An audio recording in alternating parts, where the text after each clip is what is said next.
차가운 대리석 바닥이 윤서연의 발밑에서 냉기를 뿜어냈다. 3년간 살아온 이 호화로운 저택은 단 한순간도 그녀에게 따뜻한 집이었던 적이 없었다. 거실 중앙에 놓인 값비싼 가죽 소파에 앉아있는 남편 강태민과 그의 어머니 박 여사의 얼굴은 저택의 장식품보다도 더 차가웠다. 태민은 마치 무심하게 서류를 결제하듯 테이블 위로 이혼 서류를 밀어냈다. 그의 손가락 끝에서 미끄러져 나온 종이 뭉치는 서연의 앞에서 멈췄다. 그 소리 없는 움직임이 지난 3년간의 결혼 생활에 대한 최종 판결처럼 느껴졌다. 서명해, 이 의미 없는 결혼 이제 그만 끝내자. 태민의 목소리에는 일말의 감정도 실려있지 않았다. 그는 최고급 맞춤 정장을 입고 있었지만 그 옷은 그의 인격을 포장해주지 못했다. 오히려 그의 오만함과 냉혹함을 더욱 부각시킬 뿐이었다. 그의 시선은 서연을 향하지 않고 창밖에 잘 가꿔진 정원을 향해 있었다. 마치 그녀는 그의 인생에서 더 이상 주목할 가치가 없는 치워버려야 할 가구와도 같았다. 서연은 말없이 서류를 내려다보았다. 협의 이혼 의사 확인 신청서. 그녀의 이름과 강태민의 이름이 나란히 적혀 있었고 남편의 서명란에는 이미 힘찬 필체로 그의 이름이 적혀 있었다. 박 여사는 깃을 세운 실크 블라우스처럼 꼿꼿한 자세로 앉아 아들을 거들었다. 그녀의 입계는 경멸적인 미소가 걸려 있었다. 3년이다 3년. 그 시간 동안 네가 이 집안을 위해 한 게 뭐냐. 대를 이을 아이 하나 낳지 못했고 우리 태민이 사업에 도움이 되기는커녕 얼굴에 먹칠이나 하지 않을까 전전긍긍하게 만들었지. 내 배경도 능력도 이 집안에 어울리는 구석이라곤 하나도 없었다.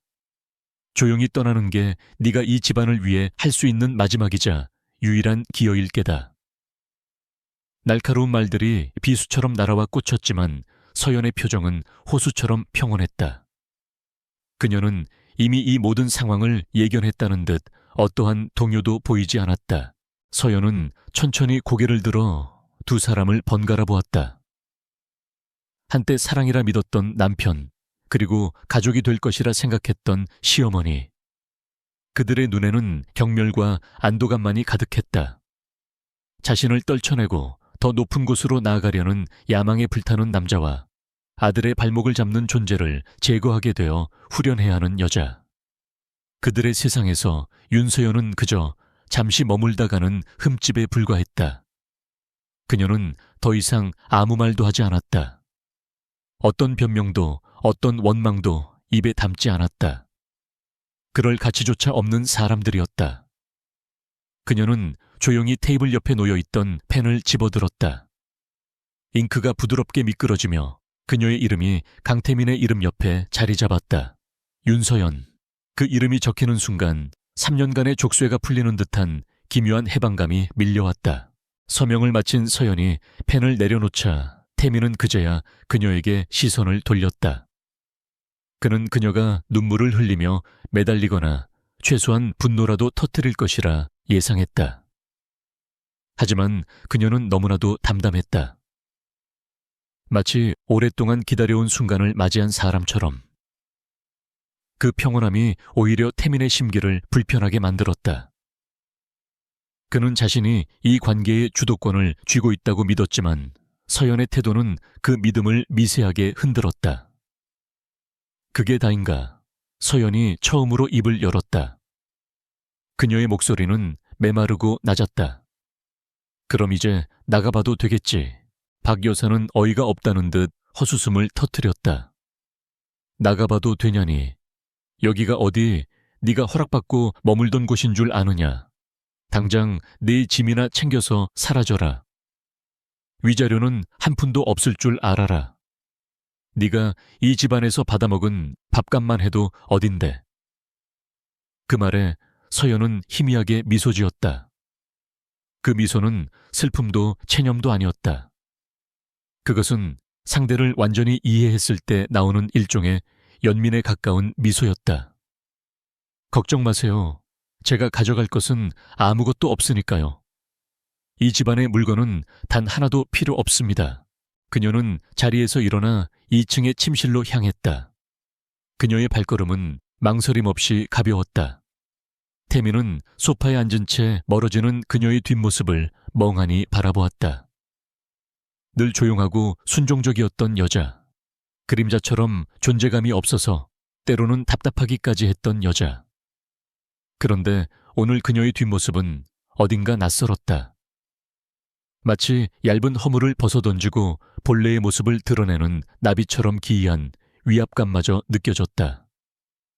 그는 불쾌불쾌한 기분을 떨쳐내려는 듯 고개를 저었다. 어차피 끝난 관계였다. 이제 그녀는 그의 인생에서 완전히 삭제될 것이다. 곧 다가올 거대한 성공과 새로운 미래에 비하면 그녀는 사소한 과거의 편린에 불과했다. 침실에 들어선 서연은 옷장을 열었다. 안에는 태민이 사준 명품 옷과 가방들이 가득했지만 그녀는 그것들에 눈길 한번 주지 않았다. 그녀는 옷장 가장 깊숙한 곳에 넣어두었던 작은 여행 가방 하나만을 꺼냈다. 그 안에는 그녀가 이 집에 처음 들어올 때 입었던 낡은 옷 몇 벌과 낡은 책 한 권, 그리고 작은 사진 액자 하나가 전부였다. 그녀는 결혼 생활 내내 이 가방을 버리지 않았다. 언젠가 이 모든 것이 끝나는 날 미련 없이 떠나기 위한 준비였다. 그녀는 입고 있던 원피스를 벗고 가방 안에 평범한 티셔츠와 청바지로 갈아입었다. 화려한 보석들도 모두 빼서 화장대 위에 가지런히 놓아두었다. 거울에 비친 자신의 모습은 더 이상 강태민의 아내가 아니었다. 본래의 윤서연으로 돌아온 것이다. 짐 정리를 마치는 데는 10분도 차에 걸리지 않았다. 가방 하나를 들고 1층으로 내려오자 박 여사가 여전히 경멸적인 눈빛으로 그녀를 쏘아보고 있었다. 꼴이 그게 뭐냐. 마지막 가는 길까지 초라하기는. 우리가 베푼 은혜를 생각해서라도 좀 더 번듯하게 하고 나갈 수는 없는 것이냐. 서연은 대꾸하지 않았다. 그녀는 현관으로 걸어갔다. 태민은 여전히 소파에 앉아 미동도 하지 않았다. 문을 열기 직전 서연이 잠시 멈춰 서서 마지막으로 그를 돌아보았다. 강태민 씨. 그녀의 목소리에 그는 고개를 들었다. 당신은 오늘 당신 인생에서 가장 큰 실수를 한 거야. 그 말에는 어떠한 악이나 저주도 담겨 있지 않았다. 그저 지극히 객관적인 사실을 통보하는 듯한 건조하고 차가운 어조였다. 태민은 코웃음을 쳤다. 실수 널 내 인생에서 걷어낸 것이 웃기는 소리 하지 마라. 이건 내 인생 최고의 결정이다. 그의 확신에 찬 대답을 들은 서연은 더 이상 아무 말도 하지 않았다. 그녀는 문을 열고 밖으로 나갔다. 쿵. 육중한 현관문이 닫히는 소리가 집 전체에 울려 퍼졌다. 그 소리는 마치 하나의 시대가 끝나고 새로운 시대가 시작됨을 알리는 신호탄 같았다. 문이 닫히자 박 여사는 후련하다는 듯 심호흡을 했다. 아, 이제야 집안 공기가 맑아지는 것 같구나. 태민아 잘했다. 이제 우리 앞길을 막을 것은 아무것도 없다. 태민 역시 그렇게 생각했다. 그는 곧 성사될 거대한 프로젝트와 자신을 선망의 눈으로 바라볼 새로운 여자를 떠올렸다. 윤서연이라는 여자는 그의 기억 속에서 빠르게 희미해져 갔다. 하지만 그들은 몰랐다. 그들이 닫아버린 그 문이 그들의 미래를 향한 유일한 희망의 문이었다는 것을. 그리고 그 문 밖으로 걸어나간 여자가 자신들의 운명을 손에 쥐고 있는 절대적인 존재라는 사실을. 저택 밖으로 나온 서연은 차가운 밤 공기를 깊게 들이마셨다. 3년간 갇혀있던 감옥에서 풀려난 기분이었다. 그녀가 길가에 서자 어디선가 나타난 검은색 세단 한 대가 소리 없이 그녀 앞에 멈춰 섰다. 뒷문이 열리고 정장을 말끔하게 차려입은 한 남자가 내려 정중하게 고개를 숙였다. 회장님, 오래 기다리셨습니다. 남자는 그녀의 오랜 비서이자 충신인 김 비서였다. 그는 서연의 작은 가방을 건네받아 트렁크에 실었다. 아니요, 김 비서. 전혀 오래 걸리지 않았어요. 예상했던 것보다 훨씬 빨리 끝났으니까. 서연의 입가에 비로소 진정한 미소가 번졌다. 그 미소는 더 이상 순종적인 아내의 미소가 아니었다. 대한민국 경제계의 정점에 선 거대 그룹 아우라의 총수 윤서연 회장의 미소였다. 이제 회사로 가죠. 3년간 밀린 일들이 아주 많을 테니까. 그녀가 차에 오르자 세단은 미끄러지듯 어둠 속으로 사라졌다. 그녀가 떠나온 저택은 순식간에 시야에서 멀어졌다. 강태민과 그의 가족이 맞이할 파멸의 서막이 바로 그 순간 조용히 오르고 있었다. 차 안에서 서연은 창밖으로 빠르게 스쳐 지나가는 도시의 불빛을 바라보았다. 3년 전 그녀는 아버지의 유언에 따라 모든 것을 내려놓고 평범한 삶을 선택했다. 진정한 사랑을 찾고 싶었고 거대한 부와 권력의 그림자에서 벗어나 온전한 자신으로 사랑받고 싶었다. 그래서 그녀는 자신의 신분을 철저히 숨긴 채 중소건설사의 평범한 집안 출신인 강태민과 결혼했다. 그것은 그녀 인생 최대의 도박이자 시험이었다. 그녀는 그가 자신의 배경이 아닌 자기 자신을 사랑해 주기를 바랐다. 하지만 결과는 처참한 실패였다. 그는 그녀의 내면을 들여다보려 하지 않았고 오직 자신의 야망을 채워줄 수 있는 배경과 조건을 가진 여자를 원했을 뿐이다. 회장님, 대형건설 관련 보고서를 준비해 두었습니다. 김 비서가 조심스럽게 말했다. 대형건설은 강태민의 아버지가 설립하고 현재는 강태민이 실질적으로 운영하는 회사였다.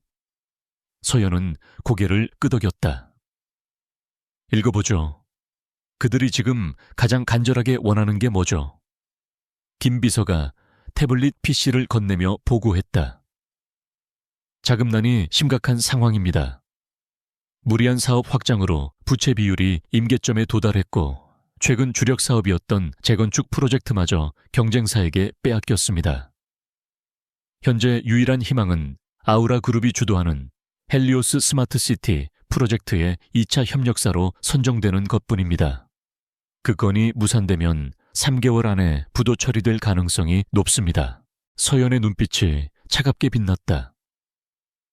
헬리오스 스마트시티. 그것은 그녀가 회장직에 복귀하며 가장 먼저 직접 챙기기 시작한 아우라 그룹의 명운이 걸린 프로젝트였다. 그리고 이제 그것은 강태민과 대형건설의 목숨줄이 되어 있었다. 운명의 장난은 이토록 잔인하고 아이러니하였다. 태민은 자신이 내쫓은 아내가 자신의 생사여탈권을 쥔 사람이라는 사실을 꿈에도 모른 채 아우라 그룹의 문을 두드리기 위해 애쓰고 있을 것이다. 그들이 우리 쪽과 접촉을 시도했나요? 서연의 질문에 김 비서가 대답했다. 네, 회장님. 강태민 대표이사가 모든 인맥을 동원해 회장님과의 면담을 요청하고 있습니다. 물론 저희 쪽에서는 모두 거절하고 있습니다. 잘했어요. 서연은 짧게 말하고는 다시 창밖으로 시선을 돌렸다. 복수심 때문이 아니었다. 그녀는 그런 시시한 감정으로 회사를 운영하는 사람이 아니었다. 다만 정의는 구현되어야 했다. 능력도 없으면서 오만함만 가득한 자가 부와 명예를 누리고 부정한 방법으로 남의 것을 빼앗는 자가 성공하는 세상은 잘못된 것이다. 대형건설이 저지른 비리들 하청업체를 향한 갑질, 그리고 강태민의 무능함. 그녀는 지난 3년간 그 모든 것을 바로 곁에서 지켜보았다. 이제 심판의 시간이 온 것뿐이었다. 그녀가 없는 동안 멈춰있던 거대한 톱니바퀴가 이제 다시 움직이기 시작했다. 그리고 그 톱니바퀴는 가장 먼저 부패하고 약한 부분부터 으스러뜨릴 것이다. 강태민과 대형건설이 바로 그 첫 번째 목표였다. 서울의 심장부 강남의 스카이라인을 압도하는 거대한 유리와 강철의 건축물. 아우라그룹의 본사 타워는 단순한 건물이 아니라 대한민국 경제의 정점에 선 기술과 자본의 상징이었다. 윤서연이 탄 검은색 세단이 지하 주차장의 전용 구역으로 미끄러져 들어갔을 때 그녀는 이미 강태민의 아내였던 허물을 완전히 벗어던진 후였다. 차에서 내린 그녀를 맞이한 것은 로비에서 기다리고 있던 보안팀장과 의전팀이었다. 그들은 일사불란하게 움직이며 깊이 허리를 숙였다. 회장님, 돌아오신 것을 환영합니다. 그들의 목소리에는 지난 3년간의 기다림과 변함없는 충성심이 묻어 있었다. 전용 엘리베이터는 소리 없이 최상층으로 솟아올랐다. 밖에서는 그 누구도 이 엘리베이터를 호출할 수 없었다. 오직 윤서연의 지문과 홍채 인식으로만 작동하는 그녀만의 공간으로 향하는 통로였다. 엘리베이터 문이 열리자 거대한 통유리창 너머로 서울의 야경이 파노라마처럼 펼쳐지는 회장실 입구가 나타났다. 김 비서가 그녀를 안내하며 나지막이 말했다. 모든 것이 회장님께서 떠나시기 전과 동일합니다. 언제든 돌아오실 수 있도록 매일같이 관리했습니다. 서연은 말없이 고개를 끄덕였다. 그녀의 집무실, 그녀의 왕국. 이곳의 공기는 그녀가 막 빠져나온 그 저택과는 비교할 수 없을 만큼 자유롭고 상쾌했다. 집무실 안쪽에는 개인적인 공간이 마련되어 있었다. 그곳의 드레스룸은 세계적인 명품 브랜드의 모든 컬렉션을 옮겨놓은 듯 했지만 서연은 망설임 없이 가장 안쪽에 걸린 짙은 네이비색의 맞춤 정장을 골랐다. 청바지와 티셔츠를 벗고 몸에 완벽하게 맞는 실크 블라우스와 재킷, 그리고 날렵한 스커트를 입었다. 마지막으로 목에는 아버지의 유품인 작은 다이아몬드 목걸이를 걸었다. 거울 앞에 선 그녀는 더 이상 초라한 주부가 아니었다. 냉철한 지성과 흔들림 없는 결단력, 그리고 누구도 거스를 수 없는 권위를 지닌 아우라 그룹의 여제 윤서연이었다. 그 모습이야말로 그녀의 본질이었다. 그녀가 집무실 책상에 앉자마자 김 비서는 기다렸다는 듯이 태블릿 PC를 내밀었다. 회장님의 부재 기간 동안 처리된 주요 안건들과 현재 진행 중인 핵심 프로젝트 현황입니다. 화면에는 수십 개의 파일들이 일목요연하게 정리되어 있었다. 서연의 눈이 빠르게 파일 제목들을 훑었다. 그녀의 두뇌는 3년의 공백이 무색할 만큼 빠르게 회전하며 정보를 흡수하고 분석하기 시작했다. 이사회 임원들은 내가 없는 동안 별다른 움직임은 없었나? 그녀의 질문에 김 비서가 답했다. 몇몇 이사들이 회장님의 장기 부재에 대해 우려를 표하며 임시의장 체제 전환을 건의했지만 모두 부결되었습니다. 제가 회장님의 뜻을 명확히 전달했고 대부분의 원로 이사님들께서 회장님에 대한 굳건한 신뢰를 보여주셨습니다. 잘했어. 서연의 칭찬에 김 비서는 고개를 숙였다. 그는 단순한 비서가 아니었다. 선대 회장이자 서연의 아버지가 직접 발탁하여 그녀에게 붙여준 가장 믿을 수 있는 신복이었다. 서연이 평범한 삶을 살겠다며 모든 것을 내려놓았을 때 그는 그녀의 결정을 존중하면서도 묵묵히 그녀의 자리를 지키고 아우라 그룹을 안정적으로 관리해왔다. 그는 매주 비밀리에 서연에게 보고를 올렸고 그녀는 비록 경영 일선에서는 물러나 있었지만 그룹의 중요한 흐름만큼은 놓치지 않고 있었다. 그녀의 3년은 단순한 은둔이 아니라 적과 아군을 가려내고 그룹 내부의 충성도를 시험하는 시간이기도 했다. 헬리오스 스마트 시티 프로젝트 현재 진행 상황은? 서연이 가장 중요한 안건을 가리키며 물었다. 김 비서는 즉시 관련 파일을 화면에 띄웠다. 1단계 부지 매입과 기초 설계는 완료되었습니다. 현재 2단계 시공을 위한 협력사 선정 과정에 있습니다. 국내 최고의 건설사들이 모두 참여 의사를 밝혔고 현재 1차 심사가 진행 중입니다. 그의 보고를 듣던 서연의 눈빛이 날카로워졌다. 2차 협력사 선정 기준은 뭐지? 기술력 재무 건전성, 그리고 과거 프로젝트 수행 이력. 이 세 가지가 핵심일 텐데. 그녀는 프로젝트의 핵심을 정확히 꿰뚫고 있었다. 네, 회장님. 특히 이번 프로젝트는 최첨단 기술이 요구되기 때문에 재무 상태가 부실하거나 기술력이 검증되지 않은 업체는 원천적으로 배제할 방침입니다. 김 비서의 대답은 확고했다. 바로 그 시각 대형건설의 대표이사 사무실은 아우라그룹의 고요한 분위기와는 정반대로 냉랭한 긴장감에 휩싸여 있었다. 강태민은 전화를 붙들고 언성을 높이고 있었다. 그러니까 그게 말이 된다고 생각하십니까? 아우라그룹의 비서실장과 통화 한번 하겠다는데 담당자가 부재 중이라는 말만 앵무새처럼 반복하는 게 제가 누군지 다시 한번 똑똑히 말씀해 주십시오. 대형건설의 강태민 대표라고. 하지만 수화기 너머에서는 여전히 기계적인 목소리만 흘러나왔다. 결국 그는 신경질적으로 전화를 끊어버리고 책상 위 서류를 주먹으로 내리쳤다. 그의 완벽하게 정돈된 머리카락이 흐트러져 있었고 얼굴은 분노와 초조함으로 붉게 달아올라 있었다. 그의 앞에 서 있던 부장은 안절부절 못하며 입을 열었다. 대표님, 방금 주거래 은행에서 연락이 왔습니다. 만기가 6개월 남은 대출금을 조기 상환해달라는 요청입니다. 갑자기 왜 이러는지 모르겠습니다. 태민은 이가 갈리는 것을 느꼈다. 뭐 그 자식들이 미쳤나. 우리가 몇 년을 거래했는데 당장 지점장 바꾸라고 해. 하지만 그의 분노는 공허한 외침일 뿐이었다. 이미 대형건설의 자금 사정이 위험 수위에 도달했다는 소문이 금융가에 파다하게 퍼진 뒤였다. 설상가상으로 그의 어머니 박 여사에게서 전화가 걸려왔다. 태미나 아우라 그룹 거는 어떻게 되어가고 있니? 그 프로젝트만 따내면 우리 대영이 다시 일어설 수 있다. 네가 어떻게든 성사시켜야 해. 어머니의 조급한 목소리가 그의 신경을 더욱 날카롭게 긁었다. 지금 하고 있잖아요. 근데 그놈의 회장이 누군지 얼굴 한번 보기가 하늘의 별 따기라고요.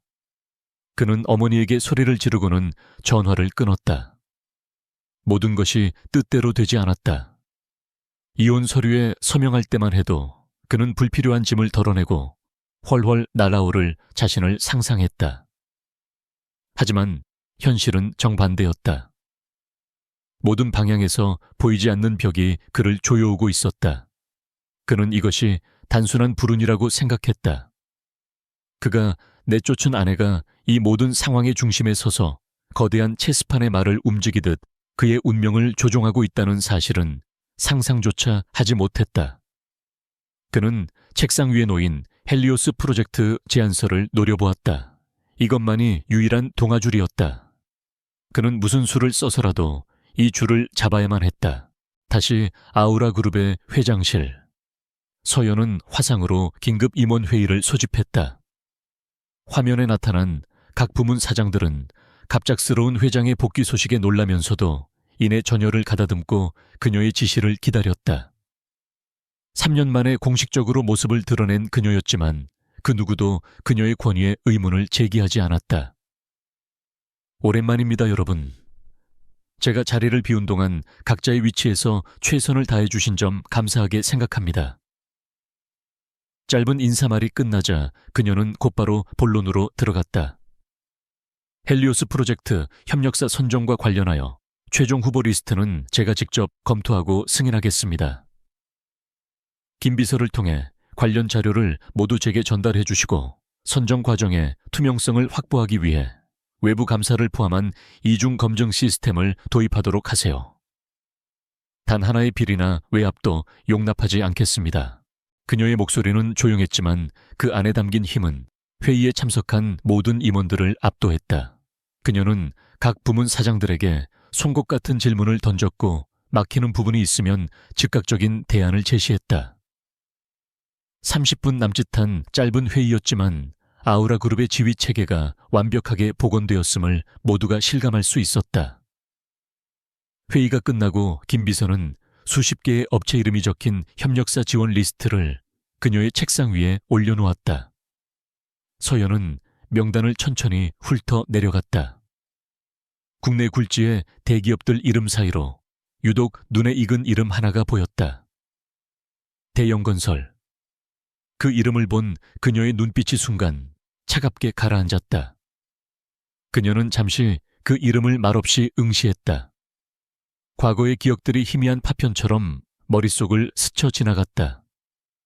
그의 경멸적인 눈빛, 그의 어머니의 모욕적인 말들, 그리고 마지막 순간의 냉혹함까지. 그녀는 천천히 다의 펜을 집어들었다. 그리고는 대영건설의 이름 옆에 작은 별표를 그렸다. 그것은 탈락을 의미하는 것도 통과를 의미하는 것도 아니었다. 그것은 특별관리 대상이라는 그녀 자신만이 아는 차가운 낙인이었다. 대영건설 사무실의 공기는 팽팽하게 당겨진 활시위 같았다. 윤서연이 떠난 지 불과 며칠 만에 회사는 사방에서 밀려드는 파도에 휩쓸리는 난파선 신세가 되어 있었다. 주거래 은행의 조기 상환 요구는 시작에 불과했다. 그 소문이 퍼지자마자 다른 금융권과 사채업자들까지 약속이나 한 듯이 대영건설의 자금줄을 조여오기 시작했다. 현장에서는 자재 공급이 끊기고 임금이 체불된 협력업체들은 작업을 중단하겠다고 으름장을 놓았다. 강태민은 자신의 사무실에서 미친 사람처럼 소리를 지르며 전화를 돌리고 있었다. 그의 목소리는 더 이상 자신감 넘치는 경영자의 것이 아니라 벼랑 끝에 몰린 패배자의 절규에 가까웠다. 아직 시간이 남았지 않습니까? 계약서에 명시된 지급 기일이 있는데 지금 와서 한꺼번에 돈을 빼가면 우리더러 죽으라는 소립니까?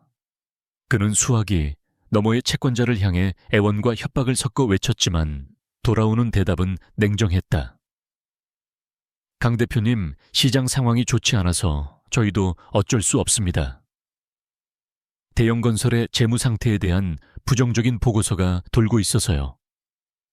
그 말을 끝으로 전화는 끊겼다. 태민은 전화기를 책상에 집어 던졌다. 부정적인 보고서. 대체 누가 어떤 놈이 배후에서 이런 짓을 하고 있는 것인가?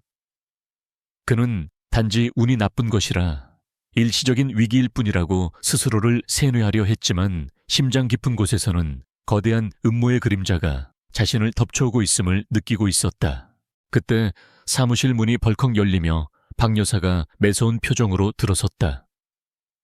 그녀는 아들이 처한 공영을 돕기 위해 온 것이 아니었다. 자신의 안락한 삶이 위협받고 있다는 사실에 대한 분노와 불안감을 아들에게 쏟아내기 위해 온 것이었다. 태민아, 이게 대체 어떻게 된 일이냐? 내가 아는 사모님들마다 우리 집이 곧 망할 거라며 수군대더구나. 네가 회사를 이 꼴로 만들 동안 대체 뭘 하고 있었던 게야? 그녀의 날카로운 질책에 태민은 폭발하고 말았다. 그럼 어쩌라고요? 제가 지금 놀고 있는 것처럼 보이세요. 사방에서 목을 조여오는데 저 혼자 뭘 어떻게 하냐고요. 모자간의 고성이 오갔고 사무실의 분위기는 더욱 험악해졌다. 한바탕 분노를 쏟아낸 박 여사는 잠시 숨을 고르더니 비장의 무기를 꺼내듯 말했다. 내가 가만히 있을 수만은 없지. 신세계 백화점 VVIP 모임에서 아우라그룹 사모님과 안면을 튼 적이 있다. 그분을 통하면 어떻게든 회장이라는 여자와 연결이 될 게다. 여자들끼리는 통하는 게 있으니 내가 나서서 해결해보마. 그녀는 자신만만하게 말하며 핸드폰을 들고 아들의 사무실을 나섰다. 태민은 지푸라기라도 잡는 심정으로 어머니의 뒷모습을 바라보았다. 그의 인맥으로는 도저히 닿지 않았던 아우라 그룹의 철옹성에 어머니의 귀부인 네트워크가 작은 균열이라도 내주기를 바랄 뿐이었다. 하지만 박 여사의 자신감은 1시간이 채 지나지 않아 산산조각이 났다. 그녀는 최고급 호텔 라운지에서 아우라그룹의 한 임원 아내를 만났지만 돌아온 대답은 정중하지만 단호한 거절이었다. 어머, 박 여사님. 정말 죄송하지만 그건 불가능한 부탁이에요. 저희 남편도 회장님의 얼굴을 1년에 한두 번 뵐까 말까 한답니다. 회장님의 일정은 오직 김비서라는 분을 통해서만 조율되는데 그분은 그 어떤 외부 청탁도 받지 않는 걸로 유명해요. 괜히 말씀이라도 꺼냈다가 저희 남편만 곤란해질 수 있어요. 상대방은 미안한 표정을 지으면서도 명확하게 선을 그었다. 박 여사는 평생 느껴보지 못했던 굴욕감에 얼굴이 화끈거렸다. 돈과 인맥이면 모든 것이 해결되던 그녀의 세계에서 아우라그룹과 그 베일에 쌓인 여회장은 완벽한 예외였다. 어머니의 시도가 허무하게 실패로 돌아가자 강태민은 더욱 절박해졌다. 그는 이제 체면도 버렸다. 직접 아우라 타워를 찾아가 1층 로비에서 무작정 기다리기 시작했다. 대영건설의 강태민 대표입니다. 윤서연 회장님이나 정 안 되면 김 비서님이라도 만나게 해주십시오. 저희 회사에 사활이 걸린 문제입니다. 그는 안내 데스크 직원에게 거의 애원하다시피 말했지만 직원은 곤란한 표정으로 같은 말만 반복했다. 죄송하지만 사전 약속 없이는 뵙게 해드릴 수 없습니다. 비서실에 연락을 취해봤지만 현재 면담 가능한 일정이 없다고 하십니다. 그의 주변으로 수많은 아우라그룹 직원들이 바쁘게 오갔다. 그들의 눈에는 강 대표라는 사람의 절박함 따위는 안중에도 없다는 듯 오직 자신들의 업무에 대한 자부심과 활기만이 넘쳐 흘렀다. 그 모습이 태민을 더욱 비참하게 만들었다. 최상층 회장실. 윤서연은 거대한 통유리창을 통해 발밑의 도시를 내려다보고 있었다. 김 비서는 그녀의 뒤에 서서 방금 전의 상황을 보고했다. 강태민 대표가 조금 전까지 1층 로비에서 면담을 요청하다가 방금 돌아갔습니다. 박 여사 또한 여러 경로를 통해 접촉을 시도했지만 모두 차단했습니다. 서연은 아무런 대답 없이 도시의 풍경을 바라볼 뿐이었다. 그녀의 표정은 잔잔한 호수 같아서 그 어떤 감정도 읽을 수 없었다. 김 비서는 조심스럽게 물었다. 계속 이렇게 두실 겁니까, 회장님? 그제야 서연이 천천히 몸을 돌렸다. 그녀의 눈빛은 차갑고 깊었다.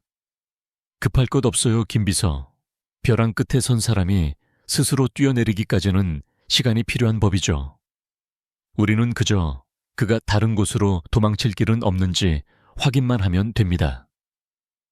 그녀의 목소리는 얼음장처럼 차가웠다. 그녀의 말대로 대형 건설이 도망칠 길은 어디에도 없었다.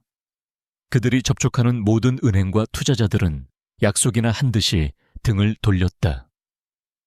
그들이 수주하려 했던 모든 관급 공사에서는 석연치 않은 이유로 탈락했다. 보이지 않는 거대한 그물이 대영건설이라는 물고기를 사방에서 옥죄어 오고 있었다. 강태민은 이제 패닉 상태에 빠졌다.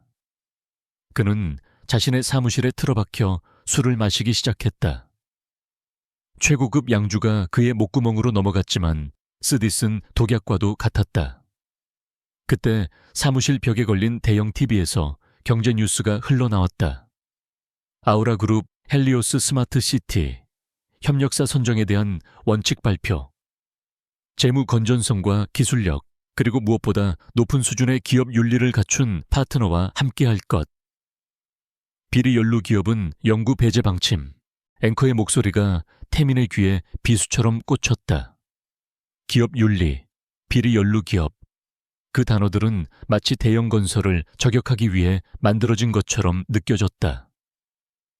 그는 술잔을 TV 화면에 집어 던졌다.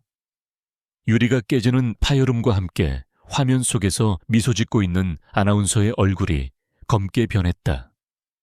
대체 누구야?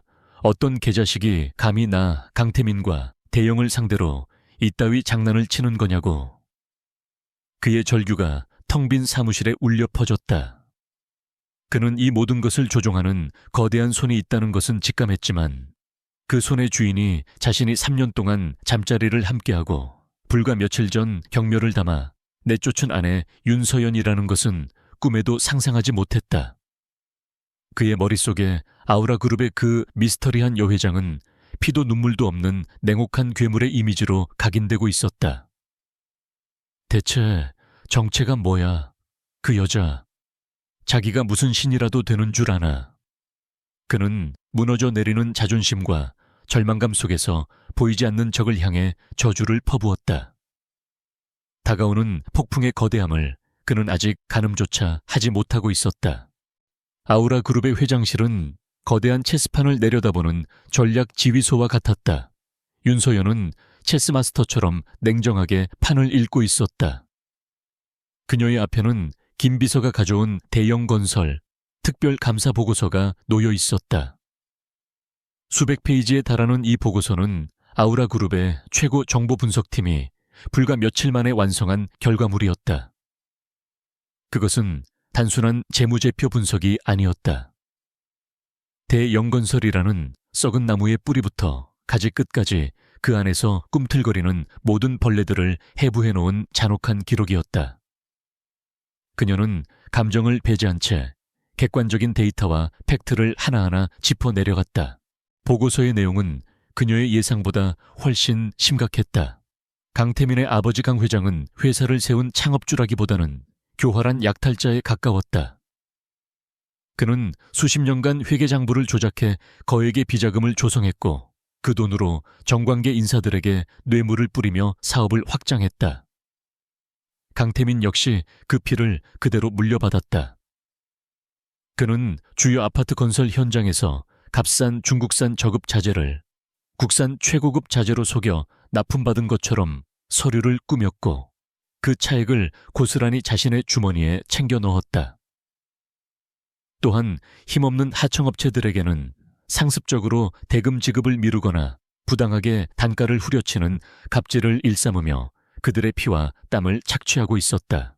서연의 눈빛이 한 문단에서 멈췄다. 서해대교 건설 프로젝트 비리. 몇 년 전 대영건설은 이 거대한 국책사업의 하청을 맡았지만 부실 공사로 인해 다리가 붕괴 직전까지 가는 아찔한 사고가 있었다. 당시 언론은 단순한 시공사의 실수로 보도했지만 보고서의 내용은 달랐다. 강태민이 설계도를 무시하고 기준 미달의 철근을 사용하도록 직접 지시했으며 사고가 터지자 현장 소장에게 모든 책임을 뒤집어 씌우고 거액의 합의금으로 그의 입을 막았다는 진실이 담겨 있었다. 서연은 눈을 감았다. 분노 때문이 아니었다. 깊은 환멸감 때문이었다. 그녀가 지난 3년간 한 이불을 덮고 살았던 남자가 수많은 사람들의 목숨을 담보로 자신의 배를 채운 악마였다는 사실이 온몸의 피를 차갑게 식혔다. 순간 그녀의 머릿속에 과거의 기억 하나가 선명하게 떠올랐다. 3년 전 아우라 그룹의 창업주이자 그녀의 아버지였던 윤 회장이 병상에서 마지막 숨을 몰아쉬던 날이었다. 링거를 꽂은 앙상한 손으로 그녀의 손을 잡은 아버지는 힘겹게 입을 열었다. 서연아, 내가 너에게 아우라라는 거대한 제국을 물려주지만 이것은 축복이 아니라 저주일 수도 있단다. 이 자리에는 진정한 친구는 없고 너의 돈과 권력을 탐하는 하이에나들만 들끓게 될 것이다. 그의 눈에는 딸을 향한 안타까움과 걱정이 가득했다. 그러니 잠시 모든 것을 내려놓고 너의 배경이 아닌 너라는 사람 자체를 사랑해 줄 수 있는 진실한 남자를 찾아보렴. 그것이 내가 너에게 바라는 마지막 소원이다. 아버지의 유언은 그녀에게 깊은 울림을 주었다. 그녀는 평생 아우라 그룹의 황태녀로 살아왔다. 그녀에게 다가오는 모든 남자들은 그녀의 배경을 보고 접근했다. 진정한 사랑에 대한 갈망은 그녀의 가장 깊은 곳에 자리한 아픔이었다.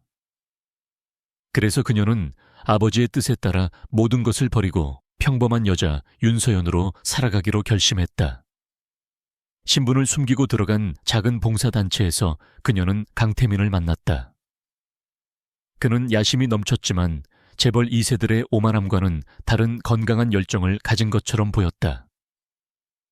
그는 배경 없는 자신을 진심으로 아껴주는 듯했고, 그녀는 그 모습에 마음을 열었다. 그것이 모든 것의 시작이었다. 그녀는 자신의 인생 최대의 도박을 했고, 그 결과는 너무나도 비참했다. 깊은 상념에서 깨어난 서연은 다시 보고서로 눈을 돌렸다. 그녀의 눈빛은 더 이상 흔들리지 않았다. 슬픔과 환멸은 이미 차가운 결단력으로 바뀌어 있었다. 이것은 더 이상 개인적인 복수가 아니었다. 아버지의 유지를 받들어 세상을 좀먹는 암적인 존재들을 도려내는 것. 그것이 아우라 그룹의 총수로서 그녀가 져야 할 책임이자 운명이었다. 그녀는 인터컴 버튼을 눌러 김 비서를 호출했다. 김 비서, 지금부터 내가 하는 말을 잘 들어요. 그녀의 목소리는 강철처럼 단단했다. 우리가 가진 증거들 너무 완벽해서 오히려 조작된 것처럼 보일 수 있어요. 그러니 한 번에 모든 것을 터뜨려선 안 됩니다. 그녀는 전략가였다. 적을 단숨에 죽이는 것은 하수나 하는 짓이다. 상대가 자신의 죄의 무게에 짓눌려 스스로 무너지게 만드는 것, 그것이 진정한 승리였다. 우선 대형 건설에 착취당했던 하청업체들 리스트를 뽑으세요. 그중 가장 피해가 크고 억울함이 깊은 업체 대표 몇 명과 접촉할 수 있도록 우리 법무팀 내에 익명의 공익제보 채널을 만드세요. 아우라가 뒤에 있다는 사실은 절대 알려져선 안 됩니다. 우리는 그저 그들이 정당한 권리를 찾을 수 있도록 법률적인 지원과 소송 비용을 익명의 후원자로서 제공할 겁니다. 김 비서는 그녀의 의도를 즉시 파악하고 고개를 끄덕였다. 알겠습니다, 회장님. 그들이 뭉치면 대형 건설에게는 상당한 압박이 될 겁니다. 그리고 두 번째. 서연은 보고서의 한 페이지를 가리켰다. 서해대교 부실공사 부분이었다. 이 사건을 덮어준 언론사와 담당 기자를 파악하세요. 그리고 그 기자가 놓쳤던 혹은 외면했던 증거 하나. 기준 미달 철근이 반입되던 순간이 찍힌 CCTV 영상 원본 파일을 경쟁사 탐사보도 전문 기자에게 공익 제보 형식으로 보내세요. 단 발신지는 추적 불가능해야 합니다. 그녀의 지시는 치밀하고 정확했다. 그것은 대영건설이라는 거대한 댐에 작은 균열을 내는 것과 같았다. 한번 물이 새기 시작하면 댐은 결국 엄청난 수압을 견디지 못하고 스스로 붕괴하게 될 것이다. 김 비서는 경외감이 담긴 눈빛으로 그녀를 바라보았다. 3년간 숨어 지냈지만 여왕은 여전히 여왕이었다. 아니, 이전보다 훨씬 더 무섭고 날카로운 전략가가 되어 돌아왔다. 그가 조용히 나가고 사무실에는 다시 서연 혼자 남았다. 그녀는 책상 서랍에서 낡은 사진 한 장을 꺼냈다. 젊은 시절의 아버지와 어린 그녀가 함께 활짝 웃고 있는 사진이었다.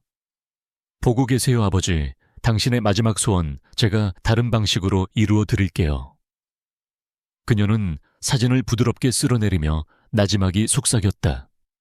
그녀의 눈에는 더 이상 눈물이 없었다. 오직 차가운 결의만이 강물처럼 흐르고 있었다. 윤서연이 놓은 덫은 완벽하게 작동했다. 그녀가 흘린 작은 증거의 조각들은 메마른 들판에 던져진 불씨처럼 순식간에 거대한 화마가 되어 대형 건설을 집어삼켰다. 한 탐사보도 전문 시사 프로그램은 서해대교 그날의 진실이라는 제목으로 대형 건설의 부실공사 의혹을 대서특필했다. 방송의 하이라이트는 강태민이 기준 미달 철근을 사용하라고 지시하는 목소리가 담긴 녹취 파일과 녹슨 철근들이 밤중에 몰래 반입되는 장면이 찍힌 CCTV 영상이었다. 방송이 나가자마자 대한민국은 발칵 뒤집혔다. 국민의 안전을 담보로 사리사욕을 채운 부도덕한 기업이라는 낙인이 대형건설의 이마에 찍혔다. 같은 날 오후 대형건설에 착취당했던 하청업체 대표들은 아우라 법무팀의 비밀 지원을 받아 합동 기자회견을 열었다. 그들은 수년간 당해온 부당 행위와 미지급된 공사 대금 내역을 눈물로 호소했다.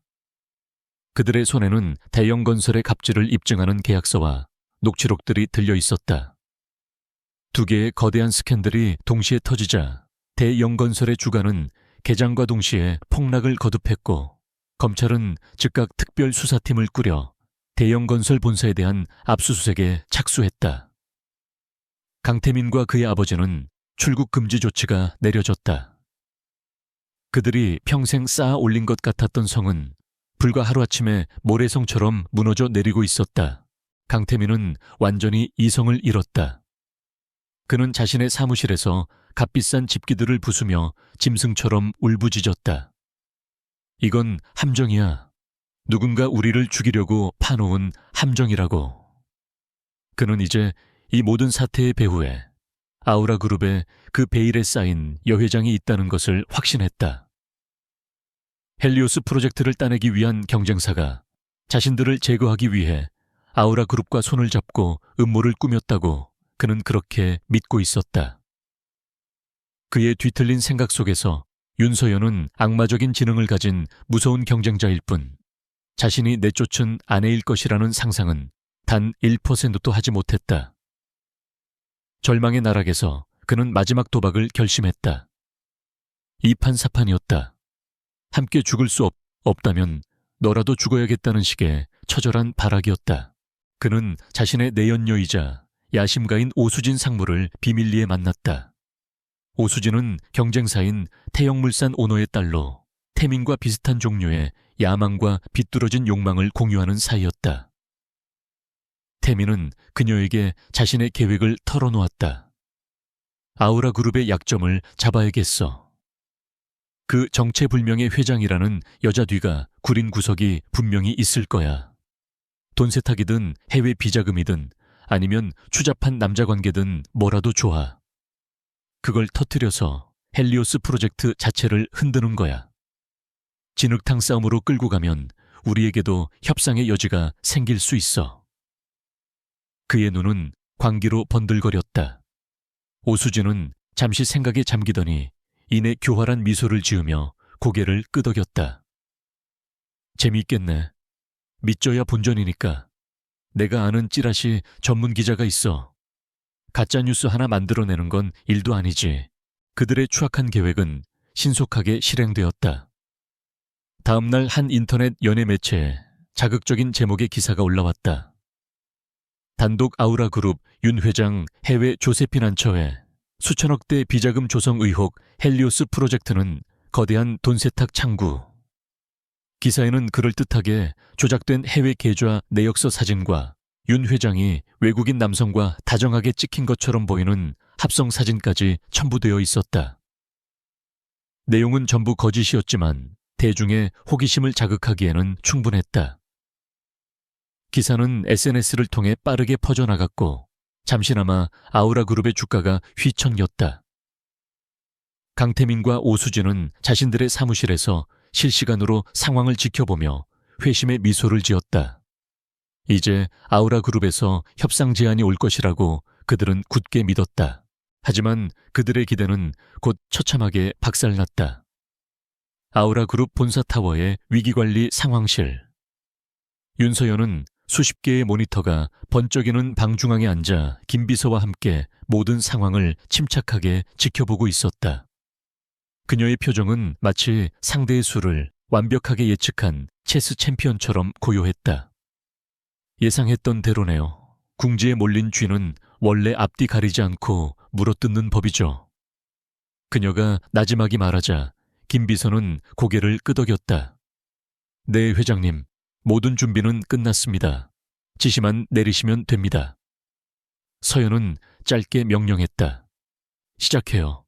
그녀의 명령이 떨어지기 무섭게 아우라그룹의 방역이 시작되었다. 그것은 한치의 오차도 없는 완벽한 연계 공격이었다. 먼저 아우라그룹 법무팀은 해당 언론사와 기사를 최초 유포한 SNS 계정들을 상대로 수천억 원대의 명예훼손 소송을 제기했다. 동시에 그룹의 사이버 보안팀은 불과 1시간 만에 가짜뉴스의 최초 발신지가 태영물산의 자회사 서버이며 오수진 상무의 개인 이메일을 통해 전달되었다는 사실을 밝혀냈다. 다음으로 아우라그룹 홍보실은 긴급 기자회견을 열었다. 그 자리에서 홍보실장은 해당 기사가 대영 건설과 태영물산 측에서 악의적으로 조작한 명백한 허위 사실임을 선포했다. 그리고 그 증거로 오수진과 강태민이 비밀리에 만나 음모를 꾸미는 장면이 담긴 CCTV 영상과 그들의 통화 녹취록을 공개해버렸다. 기자회견장은 아수라장이 되었다. 아우라그룹을 향했던 의심의 화살은 순식간에 방향을 틀어 강태민과 오수진에게로 향했다. 하지만 아우라그룹의 방역은 여기서 끝나지 않았다. 그것은 결정타 즉 쿠데타를 위한 전주곡에 불과했다. 홍보실장은 마지막으로 한 장의 문서를 공개했다. 그것은 강태민의 아내였던 윤서연 명의의 차명계좌를 이용해 회사의 공금을 횡령하고 그 돈을 오수진에게 명품 선물과 아파트를 사주는데 사용했다는 것을 입증하는 금융거래 내역서였다. 화면에는 강태민과 오수진이 다정하게 백화점에서 쇼핑하는 사진까지 함께 공개되었다. 모든 진실이 만천에 드러나는 순간이었다. 강태민은 단순한 부실 기업의 경영자가 아니라 아내의 명의까지 도용해 불륜녀에게 돈을 상납한 파렴치한으로 전락했다. 여론은 그에게서 완전히 등을 돌렸고 동정의 여지조차 사라졌다. 그는 불을 끄려다 자신의 온몸에 기름을 붓고 불 속으로 뛰어든 셈이었다. 강태민은 자신의 사무실 TV 화면에 비친 자신의 얼굴과 파렴치한 배임 횡령범이라는 자막을 망연자실하게 바라보았다. 검찰과 투자자들로부터 걸려오는 전화가 미친 듯이 울려댔지만 그는 아무것도 할 수 없었다. 그의 옆에서 오수진은 경멸과 혐오가 뒤섞인 눈빛으로 그를 쳐다보며 조용히 자리에서 일어나 방을 나갔다. 그녀는 침몰하는 배에서 가장 먼저 탈출하는 쥐와도 같았다. 혼자 남은 강태민은 완전히 무너져 내렸다. 그의 마지막 도박은 그의 모든 것을 앗아가는 최악의 자충수가 되었다.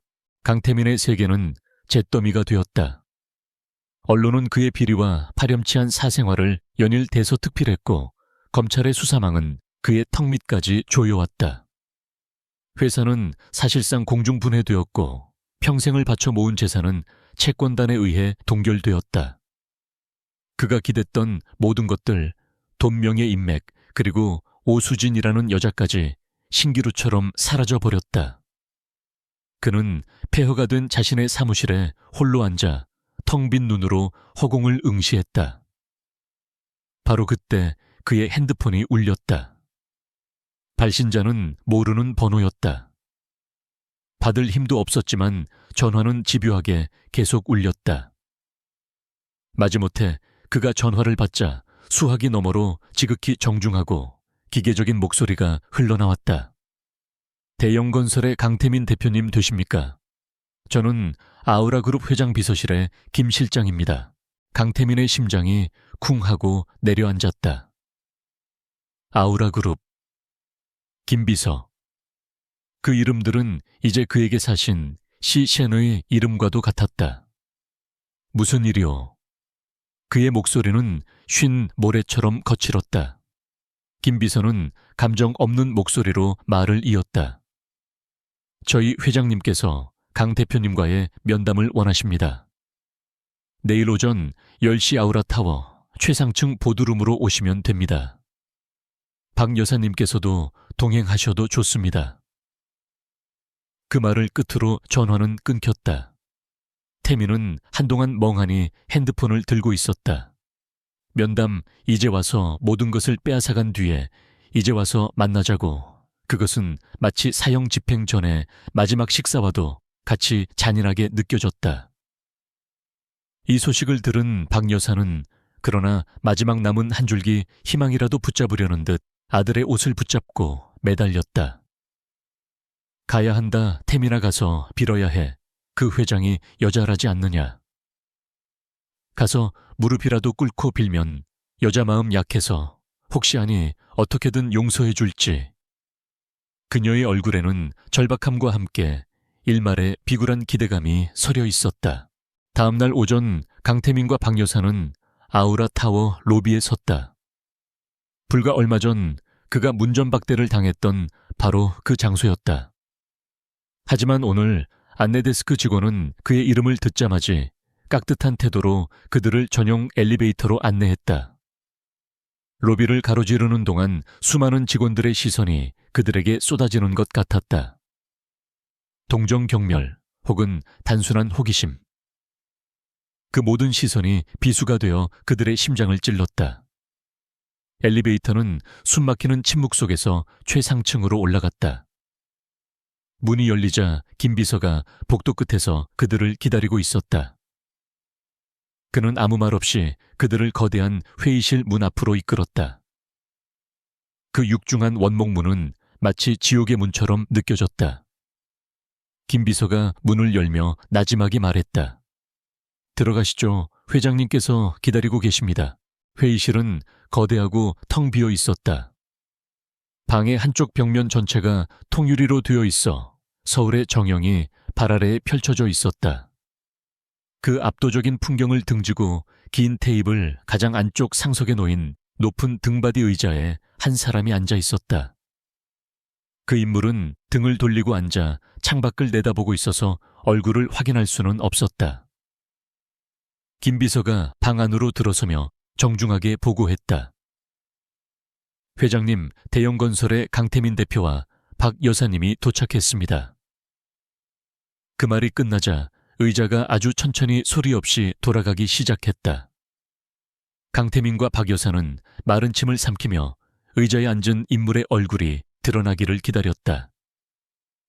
자신들의 운명을 결정지을 그 베일에 쌓인 권력자의 얼굴을, 그리고 마침내 의자가 완전히 정면을 향했을 때 두 사람의 시간은 그대로 멈춰버렸다. 숨을 쉴 수가 없었다. 눈앞의 광경을 뇌가 이해하기를 거부했다. 의자에 앉아있는 사람은 그들이 상상했던 냉혹한 중년의 여장부도 교활한 외국계 투자가도 아니었다. 그곳에는 한치의 흐트러짐도 없는 완벽한 네이비색 정장을 입고 싸늘하고 무표정한 얼굴로 그들을 내려다보는 윤서연이 앉아 있었다.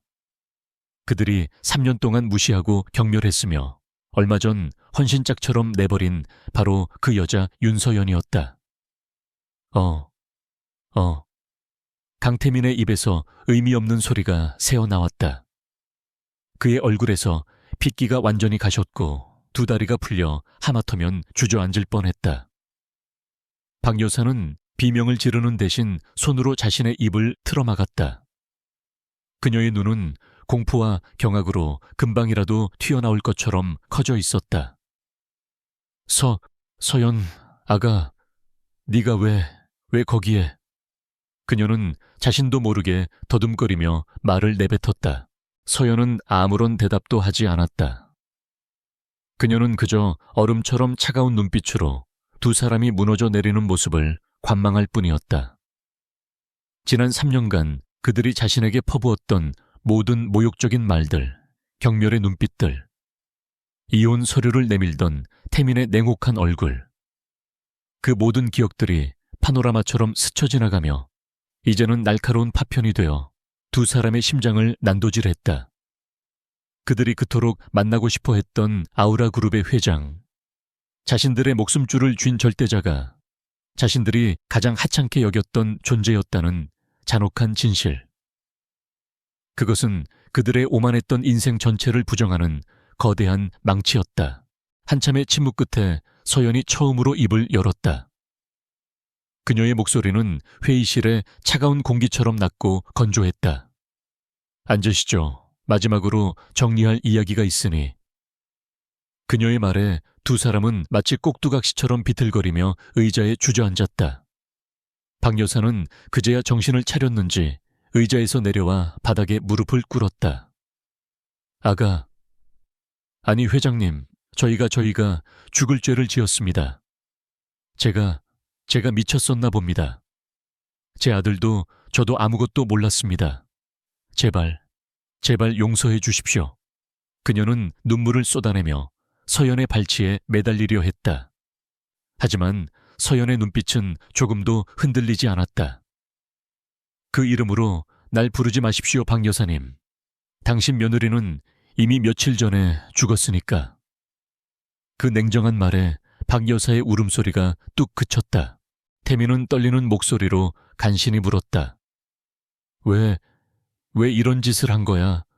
복수였나, 내가 널 버려서. 그의 질문에 서연은 처음으로 희미한 조소를 입가에 띄웠다. 복수 강태민 씨. 당신은 마지막 순간까지도 지독하게 자기중심적이군요. 내가 겨우 당신 같은 남자에게 복수하기 위해 이 거대한 아우라 그룹을 움직였다고 생각하나요? 그녀는 자리에서 일어나 테이블 위 서류철 하나를 그에게 밀어주었다. 이건 당신의 개인적인 복수가 아니에요. 이건 당신과 당신의 아버지가 저지른 수많은 범죄들에 대한 사회적인 심판입니다. 서류철에는 대형건설의 모든 비리 증거들과 함께 아우라 그룹이 대형건설의 부실 자산을 채권단으로부터 인수하여 피해자들에게 보상하겠다는 내용의 최종 보고서가 담겨 있었다. 당신은 아내로서의 내게만 잘못한 게 아니에요.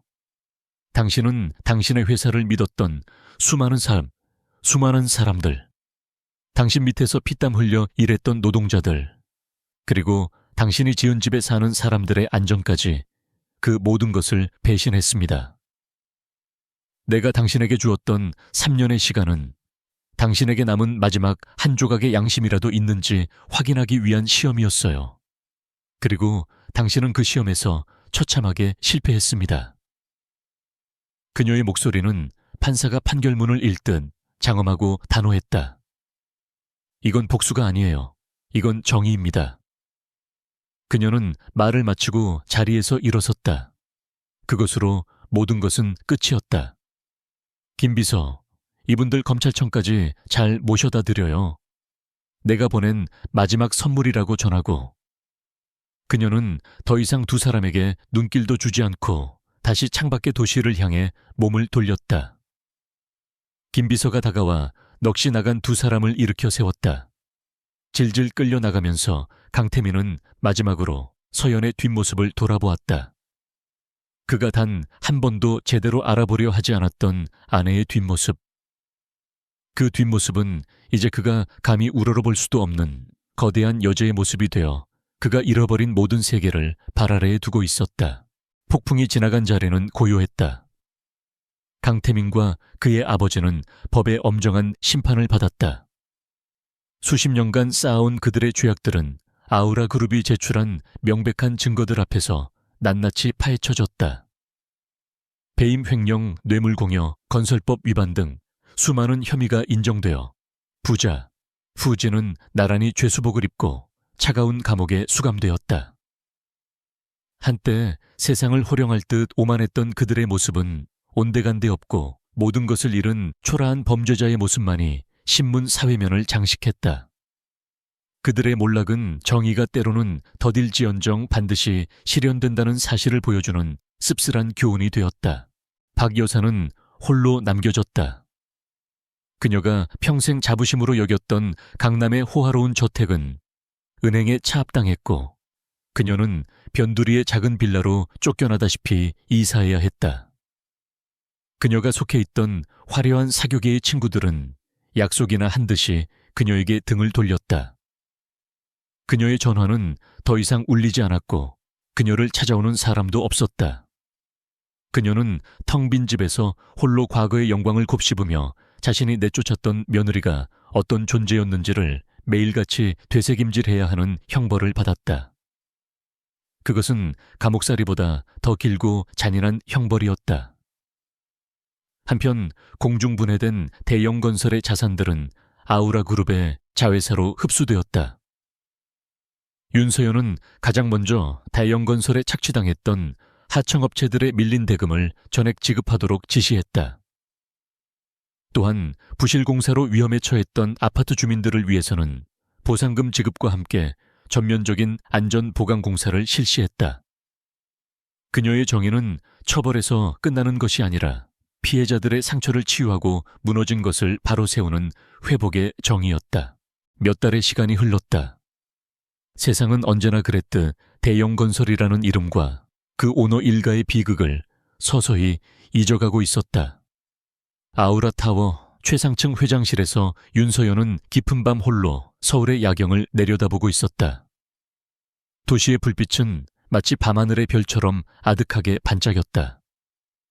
그녀의 마음은 폭풍이 지나간 뒤역의 바다처럼 고요했다.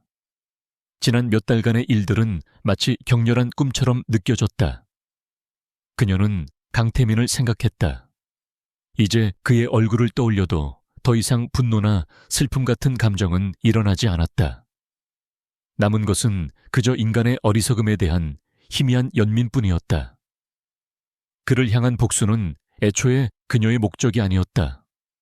그녀는 단지 잘못 끼워진 단추를 바로잡고 싶었을 뿐이다. 그녀의 3년간의 결혼 생활은 처참한 실패로 끝난 실험이었다. 평범한 삶 속에서 진정한 사랑을 찾으려 했던 그녀의 순수한 소망은 인간의 탐욕과 오만함 앞에서 산산조각 났다.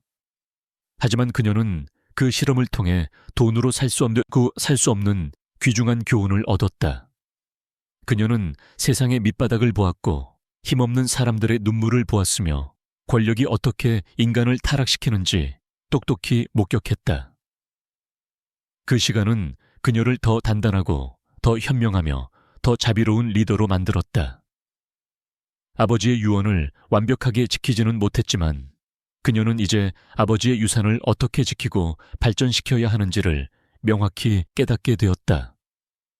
그것은 단순히 부를 늘리는 것이 아니라 부와 힘에 걸맞은 사회적 책임을 다하는 것이었다. 그때 조용히 집무실 문이 열리고 김 비서가 들어왔다. 그의 손에는 새로운 프로젝트 보고서가 들려 있었다. 회장님, 아직 퇴근 안 하셨습니까? 그가 조심스럽게 물었다. 서연은 미소를 지으며 돌아섰다.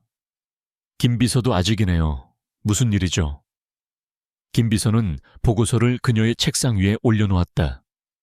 구대영건설 자산 처리 과정에서 발생한 수익금으로 회장님께서 지시하신 공익재단을 설립하는 것에 대한 구체적인 계획안입니다. 재단의 이름은 선대 회장님의 아호를 따서 송헌, 송쉔 재단으로 하는 것이 어떻겠습니까? 보고서에는 저소득층 자녀들을 위한 장학사업, 신진기술 벤처기업 지원, 그리고 건설 현장 안전기술 개발 연구 지원 등 다양한 사회공헌 사업 계획이 담겨 있었다. 서연은 보고서를 천천히 넘겨보았다. 아버지의 이름으로 세워질 재단. 그것은 과거의 아픔을 딛고 새로운 희망을 만들어내는 최선의 방법이었다. 그녀는 고개를 끄덕였다. 좋아요. 이름도 마음에 드네요. 이 계획대로 즉시 추진하도록 하세요. 그녀의 목소리에는 미래를 향한 확신과 따뜻한 의지가 담겨 있었다.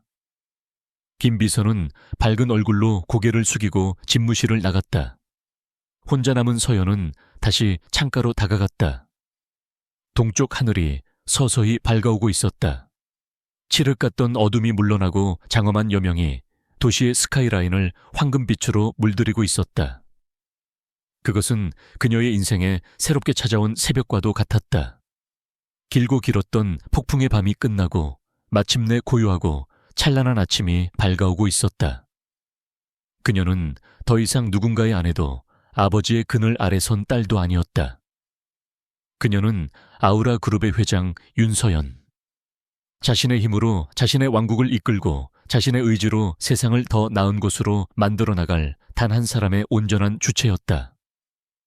그녀는 떠오르는 태양을 바라보며 조용하지만 그 어느 때보다도 강한 미소를 지었다.